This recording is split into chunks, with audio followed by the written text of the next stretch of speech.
everybody, welcome back to this fucking cat. You dumb bitch. Welcome back to Is It Kino, your favorite movie review podcast. I'm your host, Rum Tum Tugger, joined as always by the magical Mr. Mistopheles and... Which cat are you?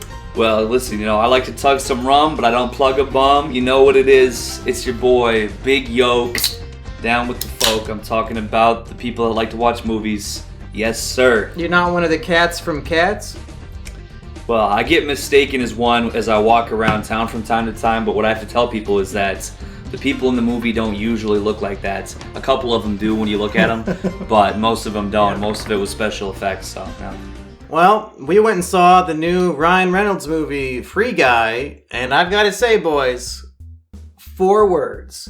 Hella fucking epic. Am I right, boys? I tell you, I'm going to say this. You know what? I completely agree.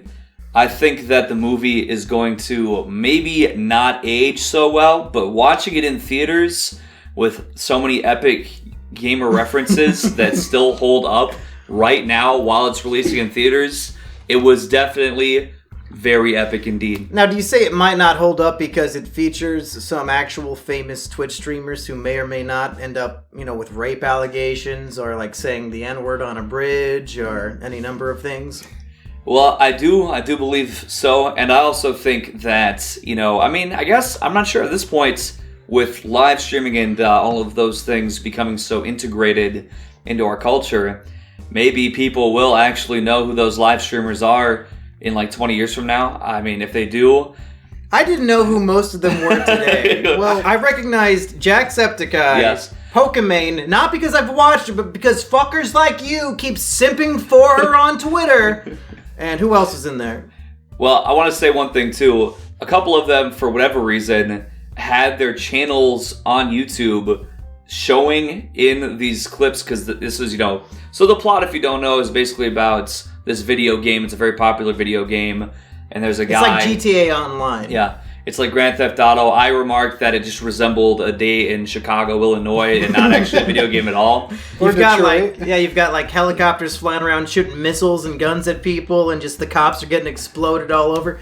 Pretty much just like Detroit or Chicago, I imagine. Indeed. But yeah, I guess I'll finish my thought that we can actually get into the meat and potato of the movie here, but...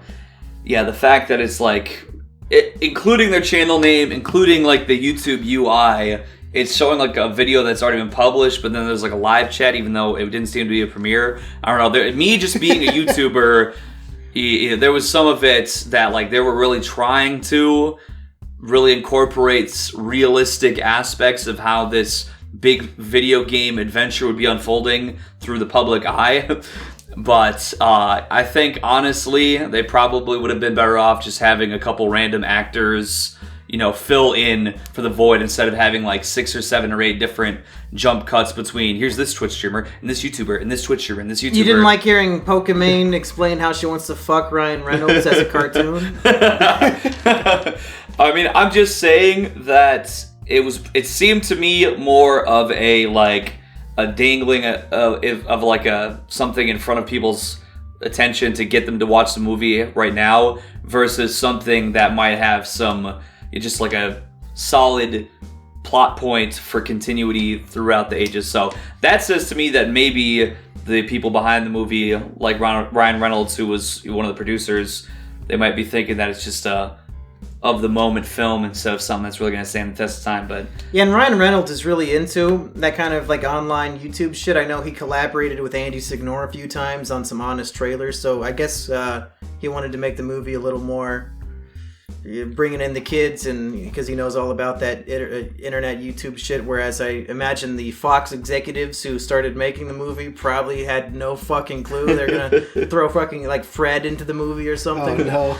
But while we're still on that subject, I do want to say I enjoyed the film a lot. I think it's actually pretty kino. If I have to do one little goof, you guys noticed the big goof when it showed these YouTube scenes? They had a gaff on screen. Did you guys notice it? Well, I noticed a few things that seemed like it was, but these were sort of only up for 5-6 seconds at a time. So. Well, I noticed it in 2 seconds. It was up for 2 seconds. They fucked up. The majority of the movie takes place in a 2-day period. They say, oh, they're going to shut down the online game in 48 hours. So, and whenever they show Pokemon and they show Jacksepticeye and it shows their fucking YouTube page, it shows the date of the upload. And most of them were December 11, 2020, which whatever. But one of them was in July. You fucked up, Ryan Reynolds! You fucked up and I saw it! Motherfucker, it would not make any goddamn sense to be in July. Fuck you. Movie's shit. 0 out of 10. Fucking unrealistic garbage. Alright, on that point though, I will say that is one thing also, because I don't know why, like, once again, that they had like this like, because you had like the channel name, subscribe, likes and dislikes, and I noticed, I saw that the likes were always like 99% on each video, because, you know, the idea that, well, it's the biggest thing. They're literally, everyone's watching it in Times Square, they're watching it like internationally. That's kind of like pretty crazy to imagine that that's, you know, would be going on like that. But it is true, I did notice the dates being in December 2020. This is like a, oh, hey, okay, so this is when it left the cutting room floor in December 2020, and it had been chilling on it for the last, you know, several months. I have a few theories about how COVID affected the film and a whole bunch of other things, because obviously the movie was supposed to come out like, what, a year ago or so? Okay. So I imagine that all the dates originally were July, but since the movie got pushed back, they just changed them in post to December, but then they missed the one, because it's just the one time it says July. But another thing about the movie being delayed, this movie was pretty much done right when Disney bought the rights to the Fox 20th Century, you know, studio production company, all that jazz. And when they announced that, you know, oh, we just bought Fox and we got this movie Free Guy with Ryan Reynolds, but we're going to do some reshoots to it. And I was thinking, oh, God damn it. Disney, they're going to fucking, you know, they're going to take a Ryan Reynolds edgy comedy and then make it all, you know, loosey-goosey for kids. But it turns out they really didn't do that. The movie did have plenty of edgy humor and you know, the bad words and all that. But I think I know what the reshoots might have been after Disney bought the rights. Oh, you wonder? You guys wonder what it was? You guys think you might know what it might have been? Huh. Well, I have a feeling that I have a pretty good idea. See, I didn't even know that had taken place. Yeah. But yeah, there was certainly some. There wasn't any like. What is that? The Monster Hunter movie, like they run over like a can of Coca-Cola in like slow motion. There wasn't any like egregious product placement in that regard, but yeah, then there's a very nice fight scene that suddenly just goes kind of reference crazy when everything else, you can kind of interpret that a lot of the movie's supposed to be based around like a GTA style game. Like they even have like the crazy Saints Row outfits. Everybody looks like totally crazy with all kinds of big mohawks and chains. I think I saw, and everything. I don't know if it was intentional, but there was one outfit that looked like the red hair girl from Neon Genesis Evangelion. It was her name Asuka or some shit. I didn't see that, but somebody was dressed like her.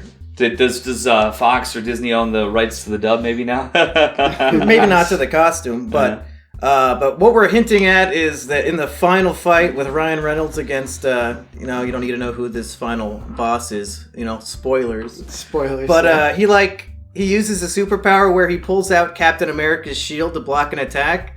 And then one of the best jokes in the movie, and I'm actually glad that they put this shit in there, is that you have Chris Evans watching the fight on his phone, and he says, "What the fuck?" It was very funny. So, like, in terms of reshoots, usually I'm against it, but if it's to insert jokes like that, I'm all for it. That's pretty funny. Yeah, it was good. And I will say, like, I didn't really look too much into this movie, but from trailers and stuff, I had no idea that, like, all of the YouTubers and Twitch people were going to be in it. Right. I didn't know he was going to be in it.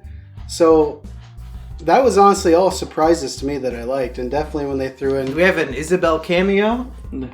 Just to take a little nap behind us? But yeah, so when the shield came into play and like his other arm was like the Hulk arm, like that was... And then he pulls out a lightsaber at one point. Yeah. It's just like, oh, Disney owns all the rights to the most major franchises of all time. They're basically just flexing all their rights that they have to stuff. But unlike in Ready Player One, where it's like, oh, we got the Iron Giant and the Back to the Future car, I felt like it actually kind of fit in this movie and was actually, now, it was kind of funny. You guys are forgetting one major person in this movie. Ninja. Tyler Blevins. Yeah, that's the other and one. they I even had recognized. the Fortnite unicorn thing that they smacked him with. Like the pickaxe or whatever from the game. I noticed that Tyler Ninja Blevins had a fucking Red Bull mini fridge in his room. Does he really have that? Yes. That's awesome. He Did they does. just send that for free? Probably. That's a good deal They for probably them. Keep it full. Yeah, they probably send him free shit all the time. He probably... I think it's Goddamn. It's either Pokemon or one of the other ones that has Rockstar, so that's kind of unfortunate. Do you think we can get Bang to send us a mini fridge and send us free that'd be Bang? awesome. See, some of us struggling creators out here, we just have to have boxes that are next to our computer desks. So when we're gaming, you know, we have to just deal with the fact that our basement floors are almost as cold as a fridge. And we reach down, and then when it's all done, you get the nice epic part where I grab the cardboard box that's empty and I just hurl it against the wall, and it flattens itself with the sheer force. So I mean, you know, a gamer makes do, but I don't know if I'll ever be. This might have been like the big moments for all these popular streamers to all get into a movie like right now. And they probably filmed that shit like 2 or 3 years ago because this movie's been shelved thanks to Corona and thanks to the merger for so long. Well, Ninja got his limelight there for a while. Didn't he do like the New Year's Eve thing a couple years ago? Yeah, he was at the flossing ball on New Year's drop. Eve. The flossing dance is included in the game mode, by the way. Yeah. Yeah, I think they have Channing Tatum do it because he's in the movie too for a little bit. But I remember at the New Year's thing, he was like trying to get the audience to floss, and nobody was doing anything, so he's just awkwardly staring at the camera. Now, my question is it cringe? Because you think, a big studio movie where they're going to be flossing and making video game references, wouldn't it just be cringe throughout? But personally, I thought it was all on the up and up. What did you guys think? I mean, it didn't seem like distasteful, like they were doing it and it came off weird. Like you could tell that somebody was there that's like in that game realm, so they knew how to put it in there correctly. I think Ryan Reynolds as a producer really made sure it was authentic. Yeah, because like none of it came off as like, all right, some old white dude wrote this script and you threw it in there just for the gap. Just a middle-aged white dude. You just kind of forced it, but this actually it went well with it. Well, here's what I would say. I think that if you could have maybe taken a couple of things out of context, but here's the thing to me. The context made it all work, because if there is anything that some part of your brain would interpret to be a little bit cringy, the thing is that like everybody that's involved, all the characters in the movie are, they're indie game developers, or they're just employees at a video game company, or they're like trash talking teenagers online. So if they do anything that could be construed maybe out of context as cringe, to me personally, I would expect people in these positions to have a little bit of inherent cringiness to them, because if you're spending 6 years of your life being like an indie game developer or whatever, I mean, hey, with all due respect, I respect it 100%. Sorry, Florian, you're cringe.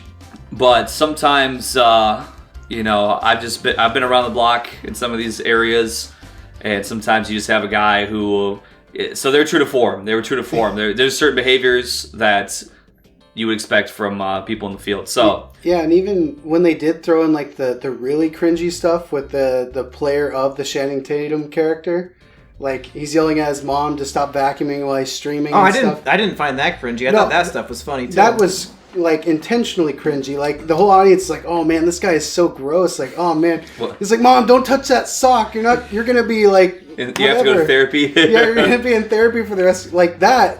Like, it fit. Telling his mom, he's a live streamer yelling at his mom not to grab his cum sock. Yeah, like, at least they threw that in knowing it was cringy on purpose, and it worked so well in that setting. Yeah, and I was, I'm like, I said out loud in the theater, I said, we've all been there. Some people that around me said no. I'm like, I said no. If you've never, I mean, obviously, who jerks off in a sock? I don't want to say that. Biggs? Not 100% accurate in that exact scenario.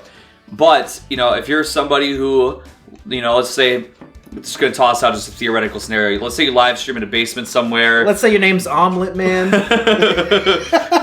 You might be, something like that might fit.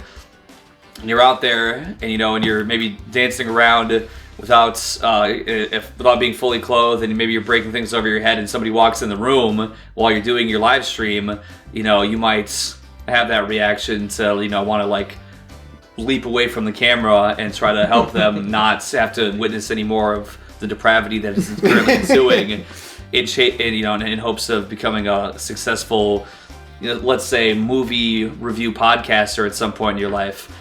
But so yeah, I think it fits kind of with my consensus of any other thing else that was sort of like, could be construed as cringy. It was all very authentic feeling to me. Nothing felt like ham-fisted or anything like that at all. And even with the whole scenario of the game, it was very well done in the homage to the titles that the game was sort of referencing. They didn't have any necessarily out of place parts with like, oh, let me enhance the data in the quantum fluctuator, and now all of a sudden everything's fixed. Everything seemed like it fit.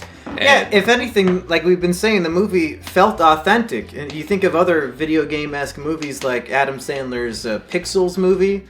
It's just like written by people who have no fucking clue what the hell they're writing about. Hey, those games were from their generation. They know all about those. Yeah, but I mean, just as far as movies about video games, I'd say this one felt like a true epic gamer was involved in the production at some point. But we all agree on the cringeometer. It is authentically cringe. How about on the comedy? I would argue this is one of the funniest movies I've seen all year, only because there have only been maybe 6 movies so far. I was going to say, what else have you seen this year that would even compete? Yeah. My favorite joke is when the girl who Ryan Reynolds' character falls in love with, she's talking about how she likes weird humor, and he says, "Oh, I've got a joke for you. A homosexual and a man in a wheelchair are attempting to murder a small child," and then she just cuts him off. Yeah. We don't get to hear the punchline. I'm dying to know what the punchline is. I think me and you were the only people in the entire theater. We laughed heartily and audibly. A lot of people laughed at a lot of jokes in the screening. It was a pretty decent sized crowd out there. Yeah. And I think maybe my guffaw was so hearty that it drowned out all other guffaws. Well, it was so unexpected because this is released by Disney. I'm not expecting them to have a joke about a homosexual man at all. Well, not only that, but like the scene it's coming from, they're like getting ice cream and it's like really romantic, lovey-dovey, and then he just pulls this out of nowhere, and we're like, wait, what? Yeah, it was very unexpected and funny. What about you guys? What were your favorite humor bits from the movie? I think, you kind of hinted towards the final fight, but you didn't want to say who it was. You can say who it was. Okay, so in the final fight, it reveals that they created... So his name is Guy in the movie. And so the developer, like the CEO of... Taika Waititi, who directed Thor Ragnarok, another Marvel connection, and he played Hitler in Jojo Rabbit. Very important information. He's a very, very funny comedian and director. Yeah, so he plays like the CEO of this tech industry or whatever it was, but he wanted to create like his own version of Guy to kind of take it away so they could get rid of him, and they made a guy named Dude, and it's just the same. It's still Ryan Reynolds, but they made him like super buff, and he's like really stupid because he's like half written. Like, his code is, like, half done, and they're like, get him out there, get him out there. I think when they were fighting, Iggy said it's Soy Jack versus Giga Chad. Well, let me tell you why I said that, because Ryan Reynolds' character in the movie, he's coming from being, like, a character inside the game, so he doesn't have any, like, inherent cynicism at all. He's just very kind of just, like, a little bit of naivety, but just sort of like, oh, and he's like, and the part of the movie is that in order to...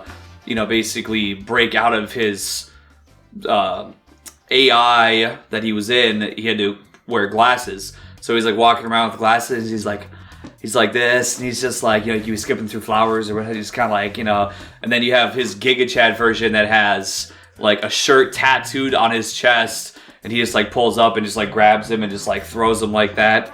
Yeah, it was just It felt very like a Virgin versus Chad comic, happening right before my very eyes. Because it shows like this beefy character and the camera's kind of coming up his chest. I thought it was going to be The Rock. I thought it was going to be like somebody like that too. Or like John Cena. When it showed his face, I couldn't help but start laughing. Like that was, to me, one of the funnier parts of the movie. Yeah. What about you, Eggy? What was your biggest laugh other than what we've mentioned? Well, I would say that the CEO character, to me, I felt like he had a very good sort of, there was just something naturally funny about him, even though he didn't have a ton of, he was meant to be quite antagonistic, but just when he walked in and he's wearing, like, it looks like he jumped out of a helicopter or something, I don't know, like his pants or like his shirt's like down to his back of his knees and it's like this split thing and it's like a coat. He's wearing like a leather trench coat that becomes a jean jacket at the bottom. Pretty much, yeah. Weird outfit. I saw this guy walk in and the first thing that came to my mind was, that's a Sigma right there. He's walking, he's got like necklaces on. He's kind of doing a walk like this, wearing like he just jumped out of a helicopter. He's got like a parachute turned into clothing on. And he just has, like, his demeanor is always just so ridiculous that and he just got chuckles out of me. It's Taika Waititi. He's naturally funny no matter what he's saying. It's that New Zealand accent that really gets me. Yeah. Another thing with his character really fit well for me, especially with him being, like, the director or whatever of this game, because his character, to me, felt like somebody that could have came out of, like, GTA 5. Like, one of the characters from that, they're just kind of wacky and zany. And he really, like, took on that persona as, like, those weird, like, I don't know how to explain it really, but, like, the tech gurus in GTA 5 is immediately what I thought of. So the fact that he made, like, basically GTA was, it really made his character fit in the movie.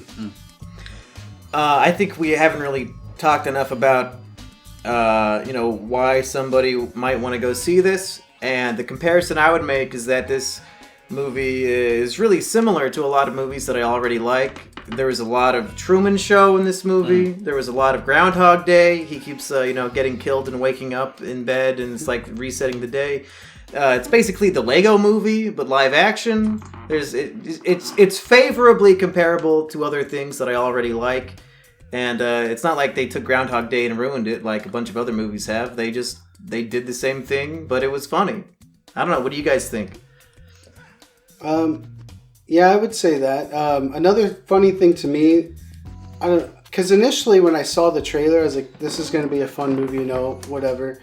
But when you're actually watching it and like experiencing it, I feel like the movie wasn't what I thought it was, but still was in some ways. Like the action sequences and stuff that they show in the trailer, I feel like they embellished it a lot and made it feel like that was the sole thing of the movie, whereas most of it is just him like interacting with people and it just being this really like kind of down to earth kind of movie. It had soul. Yeah. The movie had soul and romance. It wasn't just a CGI clusterfuck. I felt like somebody had a good story and good characters and it was great.